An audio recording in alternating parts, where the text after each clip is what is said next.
화창한 날씨가 참 좋습니다. 하나님 앞에서 우리의 살아가는 모든 그 걸음들 속에 하나님이 함께 하시는 은혜가 있고 또 그 속에 늘 감사가 넘치는 우리의 나날들이 되기를 진심으로 기원합니다. 에베소서 말씀을 우리가 1장부터 너무 세밀하게는 살펴보지 못했지만은 그래도 전체적인 틀을 살펴보고 있는데 이제 거의 마지막 부분을 살펴보게 됩니다. 교회는 항상 영적으로 전투 가운데 있는 곳입니다. 그러나 우리는 이제 교회 그렇게 되면 많은 사람들이 생각하기를 교회 가면 평안하고 또 즐겁고 기쁘고 그래서 또 우리의 어떤 어려운 문제들도 해결되고 그래서 교회는 그런 어떤 편안한 안식처와 같은 그런 생각을 하게 됩니다. 물론 그 부분들이 교회에 있는 것이 맞습니다. 우리 주님께서 주시는 평안으로 인해서 우리는 비록 이 세상 속에서 여러 어려움 가운데 살고 있지만 주님의 평안 속에서 그 교회를 이루어서 있으므로 세상의 염려와 근심을 이겨내고 또 주님의 도우심과 성령 하나님의 함께 하심으로 말미암아 또 당면한 문제들 속에서도 길을 찾고 그러면서도 계속 전진해 나가게 되는 것입니다. 그럼에도 불구하고 교회는 끊임없는 전쟁, 싸움을 하는 중에 있다는 것을 꼭 기억해야 하는 것입니다. 오늘 우리가 살아가고 있는 이 시대는 참 평안한 시대입니다. 물론 일부 지역들에서는 지금도 여전히 또 전쟁과 분쟁들이 계속 반복되고 있지만 그러나 전 세계적으로 볼 때는 이렇게 평화가 길게 지속이 된 그런 경우들이 참 드뭅니다. 전쟁사를 이렇게 연구하시는 분들에 따르면은 전 세계 전쟁을 이렇게 좀 분석해 보면 거의 한 3년꼴에 한 번 정도는 전쟁이 일어났다고 그렇게 말도 하기도 합니다. 그런데 지금 우리는 전 세계적으로 큰 전쟁은 세계 2차 세계대전 이후로 사실은 그렇게까지 큰 전쟁은 없었습니다. 물론 여러 가지 지역적으로 전쟁은 있었지만 전 세계가 전쟁을 하는 경우는 없었죠.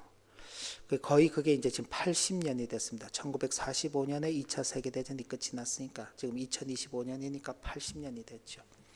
우리나라도 6.25라는 큰 전쟁을 치렀습니다. 그리고 6.25가 끝나고 난 다음 지금 이제 한 70년이 넘어가는 그런 세월 동안 큰 어떤 전쟁과 같은 그런 일들은 없죠. 그러나 그렇다고 해서 그럼 세상이 다 평안한가? 그렇지 않습니다. 다양한 갈등도 있고 분쟁도 있고 특히 우리나라 같은 경우에도 지금 좀 정치적으로 굉장히 어려운 그런 시기를 겪고 있는데 교회도 역시 그런 시기를 늘 살아가고 있는 것입니다. 교회는 눈에 보이는 것이 전부가 아니라 그 뒤에 끊임없는 영적 전쟁을 치르고 있는 그런 장소입니다. 우리는 매일같이 다양한 유혹과 시험 그리고 세상의 압력 속에서 믿음을 지키기 위한 싸움을 해나가고 있습니다. 당장 주일날 딱 눈을 뜨면 처음 드는 생각이 그죠? 오늘 주일이네. 교회로 가야지. 교회로 예배하러 가야지. 이런 마음이 들기도 하다가도 또 어떤 때는 오늘 교회를 꼭 가야 되나 하는 그런 생각도 들죠. 기도를 해야 되는데 꼭 기도를 해야 되나? 성경 말씀을 읽어야 되는데 꼭 성경 말씀을 읽어야 되나? 하나님의 말씀을 들은 것들이 기억이 나는데 그 말씀대로 살려고 하니까 세상에서 손해보는 게 너무 많아. 꼭 그 말씀대로 살아야 되나? 성경 말씀을 보면 우리가 감당할 수 없는 그런 말씀들이 있죠. 원수를 위해서 기도하라. 미워 죽겠는데 원수를 위해서 어떻게 기도를 하나요? 심지어 원수가 목말라 할 때는 원수에게 물을 마시게 해줘라. 원수가 배고파면 먹을 것을 제공해 주라.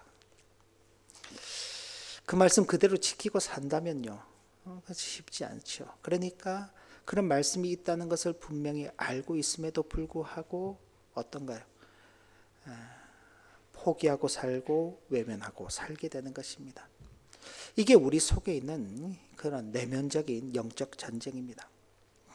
이러한 영적 전쟁은 우리 눈에 보이지 않는 영역에서 치열하게 전개되고 있습니다. 우리의 생각과 마음, 그리고 우리의 삶 전체에 그리고 영향을 미치는 것입니다. 우리는 항상 기억해야 될 것이 우리의 싸움의 대상이 누구인지를 잘 파악해야 합니다. 오늘 성경 말씀 6장 12절 말씀을 보면 우리는 사람을 대항해서 싸우는 것이 아니라 하늘과 이 어두운 세상을 지배하고 있는 악한 영들인 마귀를 대상으로 하여서 싸우고 있다라고 분명하게 말하고 있습니다. 근데 우리는요, 마귀를 대상으로 해서 싸우는 게 아니라 사람을 대상으로 해서 싸우는 일에 익숙합니다. 사람을 마귀라고 그냥 해버리고 그러면서 저 사람은 악마화 시키면서 그러면서 그 사람과 싸우죠. 근데 사람은 사람입니다. 성경은 사람을 언제나 잠시 있다 사라지는 안개나 피었다가 지는 풀의 꽃과 같이 비유하며 같은 사람들끼리는 할 수 있는 대로 서로 화해하며 원수 맺는 일이 없어야 한다고 가르쳐 주고 있습니다. 반면에 마귀에 대해서는 언제나 하나님의 크신 뜻과 인간의 구원을 방해하는 존재로서 성도들이 대항하고 물리쳐야 할 대상으로 규정하고 있습니다. 그러니까 우리는 누구와 싸우느냐? 우리는 마귀라는 그 영적 존재들과 싸우는 것입니다. 그건 현상 세계 속에서 나타나지 않는 일입니다. 그 마귀라는 그 존재가 우리에게 싸움을 걸어올 때는 어떤 물리적인 방법으로 걸어오지 않습니다. 물론 그런 마귀의 종로로 타는 이 시대에 많은 사람들이 물리적인 어떤 힘을 가지고 우리를 괴롭히는 일들도 있습니다. 가령 예를 들자면 핍박의 시기가 찾아오면 그런 국가적인 권력이라든지 어떤 세력들이 교회를 향해서 핍박하고 박해하고 믿는 자들을 또 이렇게 죽이기까지 하는 그런 일들이 있습니다. 그러나 그건 아주 드문 경우입니다. 대부분의 경우는 우리의 마음과 우리의 생각을 바꾸어가며 하나님의 뜻과 하나님의 말씀에 순종하며 살기보다는 그저 적당하게 타협하고 포기하고 그저 우리가 좋아하는 대로 이 세상이 원하는 그런 방식대로 살아가도록 우리를 만들어가는 것입니다. 마귀는 그렇게 우리를 공격해 오는 것입니다. 마치 우리 주님께서 40일 금식을 하신 후에 주님을 찾아와서 말하는 그 사탄처럼 그런 것이죠. 돌을 떡덩이 되게 만들어 보아라. 그래, 지금 배가 고픈데 먹어야 되지 않겠냐? 뭐라도 먹어야지. 높은 곳에 올라가서 지금 뛰어내려 보아라. 하나님의 천사가 너를 지켜주지 않겠냐? 천하만국을 보여주며 내게 절하면은 천하만국을 다 주겠다. 그런 시험들이 우리를 무지하게 찾아오는 것입니다. 그런 시험 앞에서 우리가 과연 나는 하나님의 말씀으로 사는 존재다라고 그렇게 고백하며 사람이 떡으로만 사는 것이 아니라 나는 하나님의 말씀으로 살 것이다 라는 그 고백을 하며 싸울 수 있는지, 하나님은 우리가 하나님을 시험하는 그런 존재가 되어서는 안 된다라고 고백할 수 있는지, 아니면 세상의 영광은 부질없는 것이고 오직 하나님의 그 영광만이 우리에게 진정한 가치가 있다, 하나님 외에 어떤 것도 경배를 받을 대상이 없다라고 고백하며 이 세상의 모든 가치들을 다 포기할 수 있는지. 참 쉽지 않아요. 왜? 저와 여러분들이 이 땅에 살아가는 그 삶이 그런 물질적 가치들로 이루어져 있고 그것이 내게 있는지 없는지에 따라서 우리가 행복하고 우리의 미래가 밝은지 어두운지를 분간해 가기 때문에 그런 것입니다. 그러니까 이 세상의 권력을 가진 악한 사탄은 바로 그런 점을 파고들면서 우리를 대적해 오죠. 그러나 우리 눈에 보이는 건 사람입니다. 그러다 보니 사람이 사람을 미워하며 살아가는 것이요, 대상을 착오하고 있는 것입니다. 사도 바울은 에베소 교인들에게 보낸 이 서신의 마지막 부분에서 그리스도 안에서 새 생명을 얻은 성도들이 어떻게 마귀의 관계를 대적하고 굳건하게 설 수 있는지에 대해서 구체적으로 제시하고 있는데, 이 말씀은 단순히 그때 지금으로부터 2000여 년 전에 있었던 그 과거 성도들에게만 주신 교훈의 말씀이 아니라 오늘 살아가고 있는 우리에게도 동일하게 적용되는 살아있는 하나님의 말씀이다라는 그 생각을 할 수 있어야 하는 것입니다. 왜? 그때나 지금이나 마귀는 여전히 우리를 넘어뜨리기 위해서 활동하고 있기 때문에 그런 것입니다. 그래서 사도 바울은 에베소 교회 성도들 향해서 하나님의 전신 갑주를 입으라 라고 그렇게 당부하고 있는 것입니다. 사도 바울은 군인이 전쟁에서 승리하려면 훌륭한 무기가 갖추어져 있어야 하듯 성도가 영적 전투에서 승리하기 위해서는 하나님의 능력을 전적으로 힘입고 있어야 한다고 말하였습니다. 바울이 교회 전투를 이런 방식으로 이해한 데는 아마 그가 로마의 감옥 속에 갇혀 있을 때 그 자신을 지키는 그런 병사들, 또 그 주변을 왔다 갔다 하는 로마의 그 군인들을 보면서 그런 생각을 했을 것으로 그렇게 여겨집니다. 성도가 하나님의 전신갑주를 입는 목적은 마귀의 관계, 즉 기회만 있으면 성도를 넘어뜨리려는 사탄의 악한 계획이나 계략을 방어하기 위함인 것입니다. 그러니까 하나님의 전신갑주는 어떤 물질적이고 물리적인 것이 아니라 영적이며 내면적인 것입니다. 빌립보서 말씀을 보면 아무 일에든지 염려하지 말라고 했을 때에는 분명히 어떤 염려와 근심이 있기 때문에 그런 것입니다.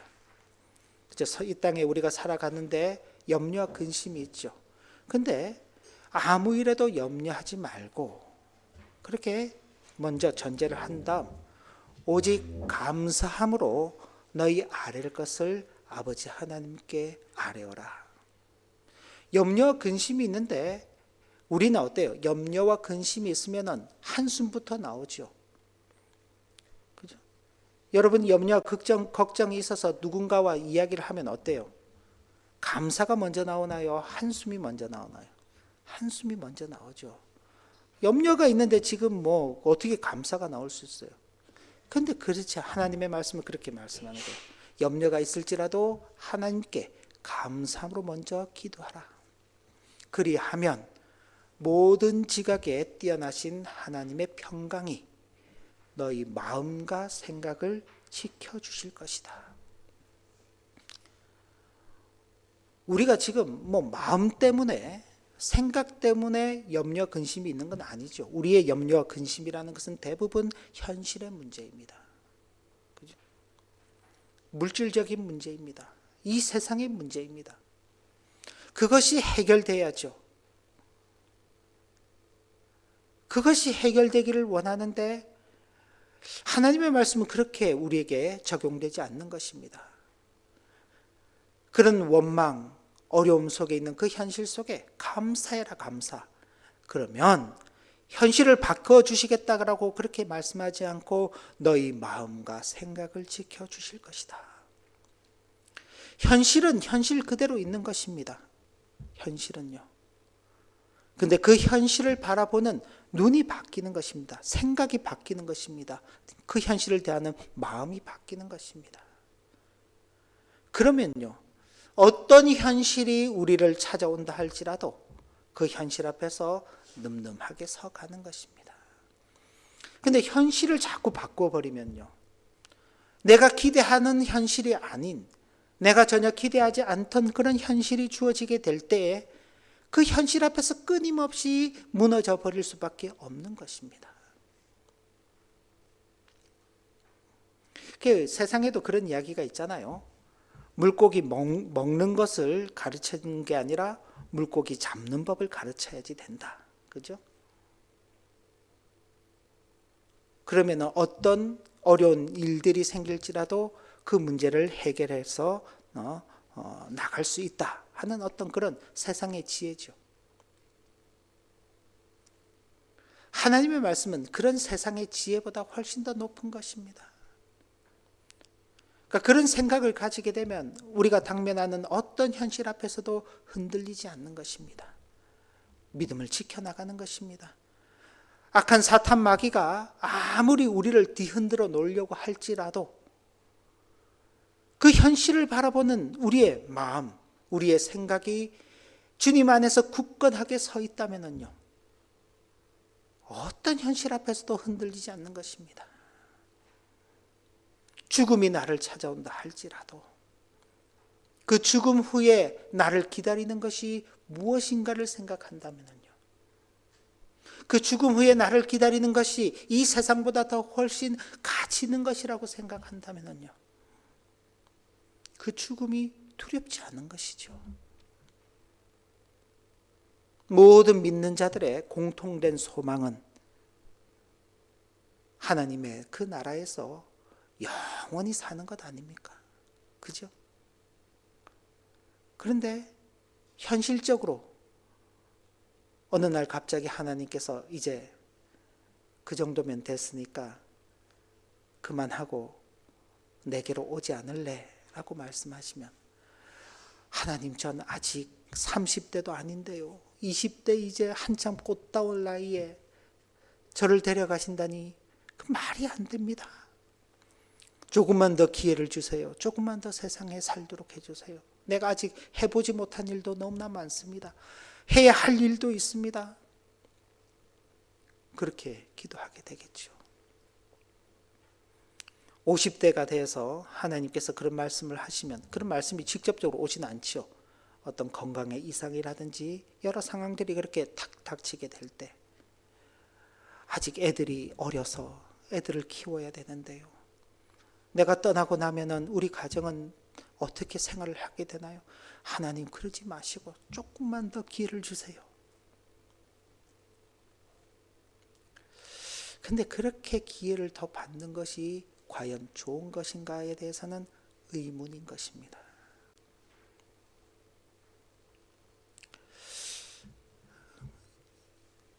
유다의 왕이었던 히스기야가 하나님께서 이제 너는 내 집에 유언해라.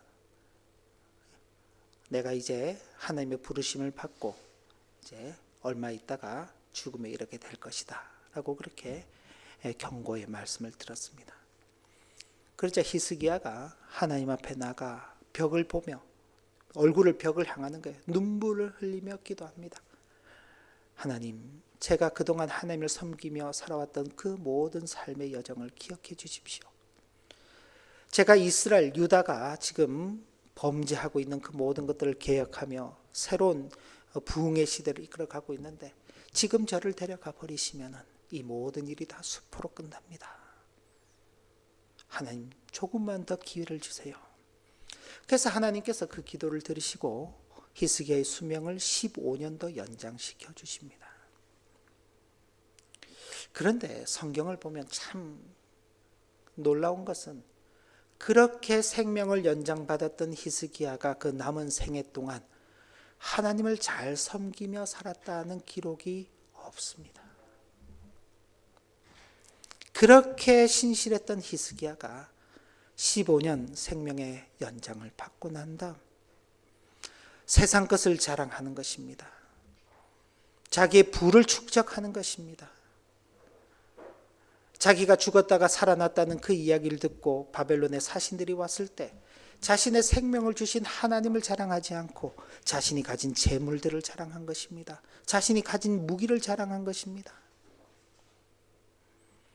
그리고 그 15년 연장하는 기간 동안에 태어난 아들이 므낫세입니다. 유다의 여러 왕들이 있지만 그 유다 여러 왕들 중에 가장 악한 왕 므낫세. 유다가 마지막 멸망할 때 하나님께서 므낫세의 악행 때문에 유다에 대한 멸망을 취소하지 않으시겠다고 말씀하실 정도였습니다. 그 15년 연장받은 그 기간 동안 태어난 그 아들을 신앙으로 잘 키우지 못한 그 모습들, 차라리 15년이란 시간이 없었더라면 어땠을까 하는 그런 생각을 해보게 되는 것입니다. 그러니까 우리의 마음과 생각이라는 것이 그만큼 중요한 것입니다. 자, 전쟁에 나가면서 총만 가지고 나가면 될까요? 전쟁을 안 나가봐가지고 그죠? 총은 냅두고 그럼 총알만 가지고 가면 될까요? 총하고 이제 총알은 가졌어. 그런데 방탄 조끼도 없고 방탄 헬멧도 없고 그냥 막 운동화 신고 그냥 추리닝 바람에 그냥 나가서 전쟁하면 될까요? 아니죠. 그런 것들이 잘 갖춰져야 합니다. 그렇지 않고 전쟁을 나가는 사람은 전쟁하려는 사람이 아닌 것입니다. 그저 자기의 목숨을 그냥 가볍게 여기고 그냥 그 죽음에 내놓는 어리석은 사람일 것입니다. 근데 우리가 영적 전쟁에 임하고 있다라고 말할 때에는 어떤 각오를 가져야 하는가? 성도는 진리가 사라지고 불의가 가득한 이 세상에서 늘 믿음의 영적 싸움을 하고 있습니다. 이 영적 싸움에서 승리하는 비결은 자신의 신앙적 경험과 지식에 의존하는 것이 아니라 주의 힘과 능력으로 강건해지는 것입니다. 그래서 사도는 하나님의 전신갑주를 취하라, 가져라 그렇게 이야기하는 것입니다. 이는 악한 날에 너희가 능히 대적하고 모든 일을 행한 후에 서기 위함이라. 악한 대적 마귀와 전쟁을 치렀는데 장렬히 전사했다. 장렬히 전사하기 위해서 우리는 영적 전쟁을 하는 것이 아닙니다. 바로 그날 후에 진정한 승리자로서 서기 위해서. 그런데 그 승리는 이미 우리 주님께서 십자가에서 이루신 승리입니다. 우리가 막 승리를 위해서 그냥 안간힘을 써야 되는 게 아니라 우리 주님께서 이루신 그 승리에 우리는 참여하는 것입니다. 그래서 주의 힘과 능력으로 우리가 서야 한다라고 그렇게 말씀하고 있는 것입니다. 내 힘과 내 지혜와 내 능력을 의지할 때는요, 우리는 집니다. 질 수밖에 없어요. 그러나 주님의 힘과 능력을 의지할 때 우리는 주님께서 이미 십자가에서 이루신 그 구원의 승리 속에 우리는 참여하게 되는 것입니다. 사도는 영적 전투를 싸우는 현장에 있는 교회를 향하여 이렇게 당부하고 있습니다. 우리 14절부터 17절까지 말씀 교환을 참고해서 함께 봉독해 보겠습니다. 같이 봉독합니다. 그런즉 서서 진리로 너희 허리띠를 띠고 의의 호심경을 붙이고 평안의 복음이 준비한 것으로 신을 신고 모든 것 위에 믿음의 방패를 가지고 이로써 능히 악한 자의 모든 불화살을 소멸하고 구원의 투구와 성령의 검 곧 하나님의 말씀을 가지라. 아멘. 교회에서 하나님의 전신갑주를 취하라 그랬는데 그 전신갑주의 내용이 뭐냐? 전신갑주라는 것은 온몸을 보호하는 옷입니다. 그죠? 보호하는 옷. 진리의 허리띠는 진실성, 자로나 우로나 치우치지 않고 항상 하나님 앞에서 온전한 마음으로 살려고 하는 그 진실성입니다. 의의 호심경은 그리스도의 의입니다. 우리는 스스로 하나님 앞에서 의롭다 함을 받을 존재가 없습니다. 우리는 모두가 타락한 죄인이기 때문에 그렇습니다. 그 죄의 흔적을 가지고 살아가고 있습니다. 우리 하나교회 여러 지체들 이미 여러 번 그 말씀을 들었습니다만 지금 우리 이게 교환 학생으로 온 우리 지체들은 못 봤을 거예요. 예. 자, 깨끗하죠. 종이가 깨끗합니다. 근데 지금 어떤가요? 다 구겨져 버렸죠. 이걸 펴면요, 폈어요. 다시 모양은 어떤가요? 모양은 원래 주보가 있던 그 모양대로 이렇게 펴지죠. 그런데 처음과 뭐가 달랐나요? 구겨진 흔적들이 그대로 남아있죠. 이게 우리인 것입니다. 우리는 죄의 흔적을 가지고 있습니다. 그래서 하나님의 말씀대로 살려고 해도 살기가 어려운 것입니다. 원수를 사랑하고 싶어도 사랑하지 못하는 이유가 바로 이 죄의 흔적 때문에 그런 것입니다. 믿음으로서 이 영적 싸움을 싸우며 나가야 하는데 현실 앞에서 믿음을 포기하게 되는 경우들도 많이 있죠. 바로 이 죄의 흔적 때문에 그런 것입니다. 그러니까 우리는 항상 이렇게 죄의 흔적을 가지고 있는 이런 존재다라는 그 생각을 해야 하는 것입니다. 근데 이런 존재가 예수 그리스도의 그 의로우심을 덧입어 살 때에 하나님 앞에서 의롭다 하심을 받고 사는 것입니다. 바로 의의 호심경을 붙이는 것입니다. 평안히 복음이 준비한 그 신은 복음 증거에 대한 준비와 확신을 가진 것입니다. 내가 확신하고 있기 때문에 복음을 전하는 것입니다. 그리고 복음을 전하기 위해서 나는 확신 속에 살아가고 있는 것입니다. 예수 그리스도가 아니면은 우리는 소망이 없는 존재이다. 예수 그리스도 그분께서 이 땅에 오셔서 우리를 위해서 죽으신 그 일이 우리를 구원하시기 위한 일이다. 이걸 확신하고 전하는 그 삶, 이걸 전하기 위해서 확신 속에서 살아가는 그 삶이 같이 어우러져 있어야 하는 것입니다. 그리고 믿음의 방패는 사단의 공격을 막는 믿음을 상징하는 것입니다. 구원의 투구는 죄의 용서와 구원의 확신을 가지고 있는 것입니다. 내 자신을 보면 늘 죄의 가운데서 무너져 버리죠. 영적 전투 속에서 늘 패배하면서 살지요. 그러나 우리 주님께서 구원의 투구로 우리를 확실하게 보호해 주시기 때문에 내 구원은 절대 흔들릴 수 없다라는 그 확신을 가지게 되는 것입니다. 그리고 성령의 검은 하나님의 말씀을 나타내는 것입니다.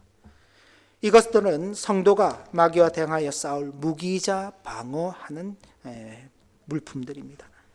어느 것 하나만 있어서는 안 되며 모든 것들이 항상 있어야 하는 것입니다.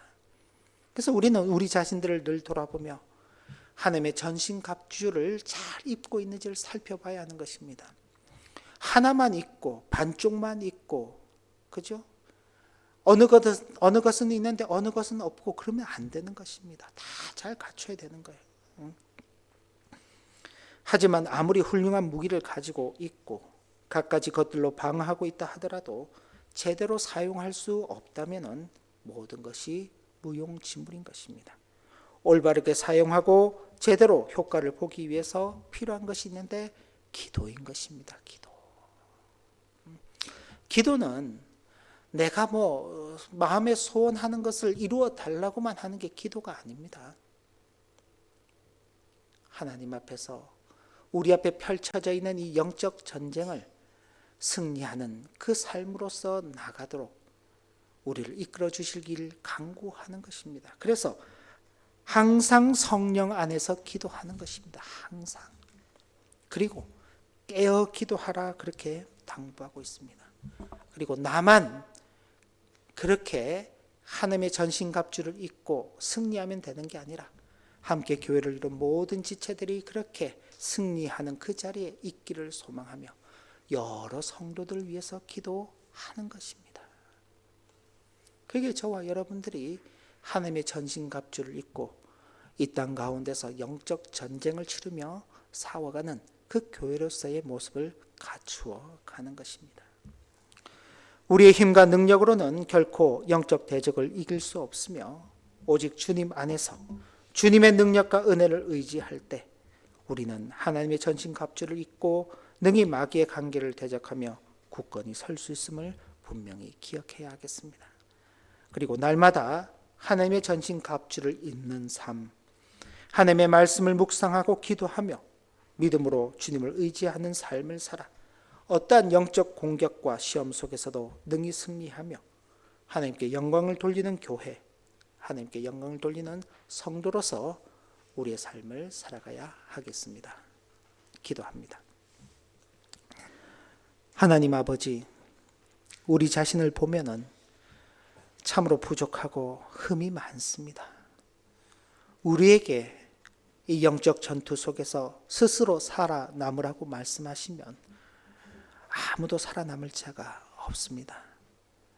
그러나 하나님께서 친히 우리를 위해서 전신갑주를 예비해 주시고 그것을 우리로 하여금 취하라 말씀하시며 그 전신갑주를 입고 영적 전투 속에서 승리하는 그 삶을 살아가도록 격려하시고 인도해 주시니 감사를 드립니다. 주님과 함께함으로 이 영적 전투에서 승리하는 교회 성도로서 살아가는 우리 모두가 되게 하여 주옵소서. 예수님의 이름으로 기도 올리옵나이다. 아멘.